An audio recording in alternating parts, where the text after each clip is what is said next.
Halo teman-teman semua, selamat datang di video saya. Salam berjuang ASN. RPP Manajemen ASN mulai diuji publik. Menteri Anas perkuat substansi agar implementatif. Nah, dalam portal resmi dari Kemenpan RB di sini sudah terlihat bahwa uji publik RPP Manajemen ASN sudah mulai dilakukan. Ini berarti bahwa hilal PP Manajemen ASN itu akan segera terbit dalam waktu dekat. Uji publik mengenai RPP Manajemen ASN ini dilaksanakan pada tanggal 21 Juni 2024 yang lalu di Jakarta yang melibatkan stakeholders dari kementerian, lembaga, pemerintah daerah, dan asosiasi pemerintah kabupaten atau kota. Pengayaan substansial RPP Manajemen ASN kali ini menghimpun saran dan masukan dari tim independen reformasi birokrasi nasional atau TIRBN, kemudian ada akademisi dan komite pengarah reformasi birokrasi nasional atau KPRBN. Menteri Abdullah Azwar Anas menyatakan bahwa uji publik yang dilakukan kali ini merupakan media untuk memperoleh masukan dari instansi pemerintah agar RPP Manajemen ASN ini dapat menjawab permasalahan yang selama ini ada di lapangan. Dalam penyusunan RPP Manajemen ASN ini, Anas mengatakan pihaknya turut mempertimbangkan pandangan dari akademisi berbagai perguruan tinggi, tim independen, reformasi birokrasi nasional, dan komite pengarah reformasi birokrasi nasional. Sementara itu, PLT Deputi Bidang SDM Aparatur Kementerian Pan RB Abdul Hakim menyebutkan uji publik dilakukan dalam rangka menampung masukan dan tanggapan dari berbagai pemangku kepentingan demi memperkaya perspektif terkait substansi yang diatur dalam PP Manajemen ASN. Dengan begitu, diharapkan PP yang dihasilkan lebih implementatif, komprehensif, dan bisa menjawab persoalan yang ada di lapangan. Hakim merinci RPP Manajemen ASN terdiri dari 21 bab dan 312 pasal. Adapun ruang lingkup manajemen ASN yang diatur dalam RPP ini terdiri atas perencanaan, kebutuhan, pengadaan, penguatan budaya kerja dan citra institusi, pengelolaan kinerja, pengembangan talenta dan karir, pengembangan kompetensi, pemberhentian, serta penegakan disiplin. Dari apa yang sudah disampaikan oleh PLT Deputi Bidang SDM Aparatur Kementerian Pan RB Abdul Hakim, di mana menyebutkan adanya ruang lingkup manajemen ASN, di sini perencanaan kebutuhan dan pengadaan ikut serta. Untuk itu, hal ini yang kita tunggu-tunggu. Mudah-mudahan dalam waktu dekat ini di awal Juli, pemerintah akan segera mengesahkan rancangan peraturan pemerintah manajemen ASN atau RPP Manajemen ASN ini menjadi sebuah PP Manajemen ASN yang akan menjadi dasar untuk pengadaan CASN 2024. Arah kebijakan yang sedang disusun dalam penyelenggaraan manajemen ASN dilaksanakan berdasarkan sistem merit dengan penguatan mobilitas talenta, serta dilakukan melalui platform digital manajemen ASN. Nah, perlu teman-teman ketahui di sini, dari awal pemerintah sudah berkomitmen untuk pelaksanaan seleksi ASN ini menggunakan sistem merit. Apa itu sistem merit? Sistem merit dalam Undang-Undang Nomor 5 Tahun 2014 tentang Aparatur Sipil Negara Pasal 1 di sana disebutkan bahwa sistem merit itu didefinisikan sebagai kebijakan dan manajemen ASN yang berdasarkan pada kualifikasi, kompetensi, dan kinerja yang diberlakukan secara adil dan wajar dengan tanpa diskriminasi. Jadi, mulai pelaksanaan CASN untuk tahun-tahun yang sekarang ini, kita berharap banyak bahwa pemerintah akan betul-betul melaksanakan dengan menggunakan sistem merit, di mana pelaksanaannya tidak berdasarkan pada titipan dan lain sebagainya, tapi berdasarkan memang kompetensi dan kebutuhan. Ditambahkan pula oleh PLT Deputi Bidang SDM Aparatur Kementerian Pan RB Abdul Hakim menyebutkan bahwa muara dari adanya regulasi ini adalah untuk memastikan organisasi birokrasi kita dengan ASN sebagai penggeraknya bisa bekerja lincah, adaptif, dan berani bertransformasi. Senada dengan PLT, Kepala Lembaga Administrasi Negara LAN Muhammad Taufik menuturkan bahwa uji publik digelar untuk mengukur sejauh mana regulasi tersebut mampu menghantarkan gagasan transformasional dari manajemen ASN. Tentunya transformasi tadi punya fokus tujuan, yaitu bagaimana membangun ASN yang lebih profesional, inklusif, dan kompetitif, tutur Taufik.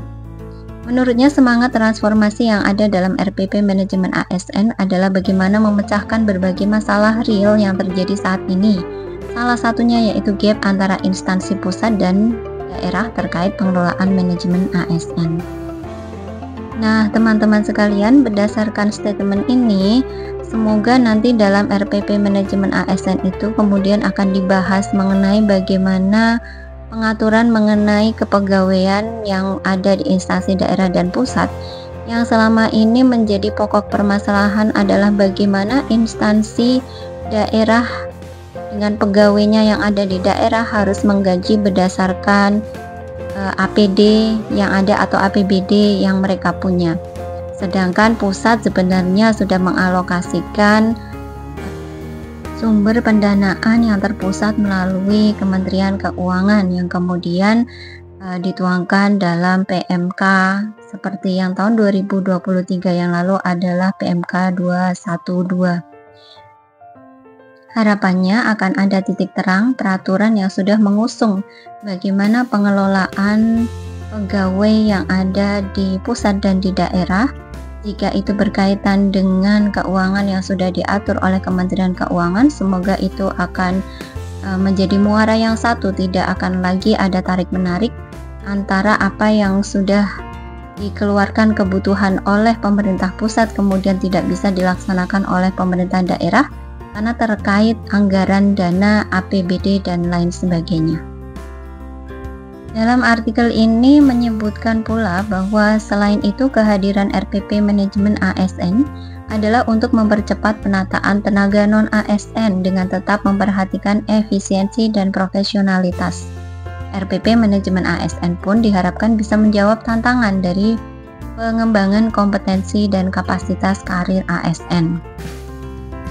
Dijelaskan oleh Taufik bahwa dan tak kalah penting adalah bagaimana menjawab tantangan pengelolaan manajemen ASN di era digital.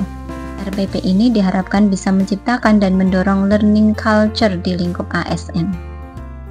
Berdasarkan pernyataan tersebut, para calon ASN dan pejuang ASN, kita semua harus dapat mempersiapkan diri bahwa nanti ASN di era yang akan datang itu harus bisa menciptakan dan mendorong learning culture. Kita semua harus mengedepankan belajar, sistem belajar, kemudian pengembangan kompetensi. Siapa yang bisa berkompetensi, maka dia yang akan bisa muncul menjadi mutiara-mutiara di tengah para ASN yang lain.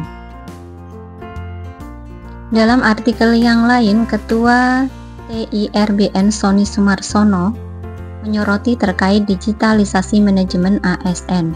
Ia menyoroti sejauh mana manajemen ASN yang baru akan mampu mengintegrasikan, mensimplifikasikan atau mensinkronkan puluhan ribu aplikasi di instansi pusat dan daerah menjadi satu kesatuan. Tim sepakat merekomendasikan harus ada satu simplifikasi dalam bentuk integrasi atau sinkronisasi dalam kesatuan sistem Smart ASN. Jadi, digitalisasi harus kita sikapi dengan bijak dalam konsep manajemen ASN ini, imbuh Sony. Lanjutnya dikatakan, isu permasalahan tenaga honorer harus disikapi secara bijak mengingat akan adanya transisi kepemimpinan nasional sehingga perlu diantisipasi baik dari isi maupun konsep manajemen ASN. Memang untuk saat-saat ini, untuk penataan non-ASN ini menjadi hal yang sangat krusial karena bisa jadi hal ini ditumpang tindihi dengan adanya masa transisi dan kepentingan-kepentingan politik di tahun ini.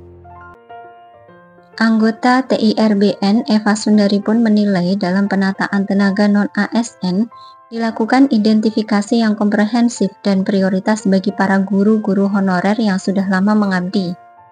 Mohon identifikasinya betul-betul jelas sehingga pendidikan tidak terganggu dan penghargaan atau apresiasi kepada guru-guru honorer ini bisa diprioritaskan, ujar Eva. Senada dengan TIRBN, dosen Fakultas Ilmu Sosial dan Ilmu Politik UIN Syarif Hidayatullah A. Bahir Ihsan pun menggarisbawahi terkait penataan tenaga non-ASN yang membutuhkan kolaborasi dan komitmen seluruh pihak.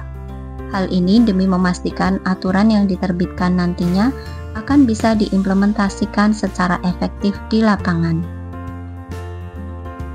A. Bakir menegaskan yang perlu kita tekankan dalam penyelesaian permasalahan tenaga non-ASN ini adalah prinsip kebutuhan bukan keinginan. Kuncinya juga ada pada political will atau komitmen pemimpin untuk memastikan aturan ini nantinya bisa berjalan. Hal ini diungkapkan dalam diskusi dengan para pakar untuk menghimpun masukan pengayaan materi dan perspektif substansi RPP Manajemen ASN secara hibrida di kantor Kementerian Pan-RB Kamis 20 Juni 2024. Nah teman-teman semuanya, dengan adanya pembahasan mengenai RPP Manajemen ASN yang sudah mulai dilakukan uji publik ini, kita berharap bahwa PP Manajemen ASN akan betul-betul memberikan arah yang lebih baik dalam kebijakan penataan tenaga non-ASN yang sudah kita tunggu-tunggu peraturannya. Semoga dalam waktu dekat ini PP Manajemen ASN akan segera terbit dan disahkan serta mulai dilaksanakan. Terus tunggu update dari channel ini, nyalakan lonceng, jangan lupa subscribe dan share untuk mendukung keberlangsungan channel saya ini. Thank you for watching and see you.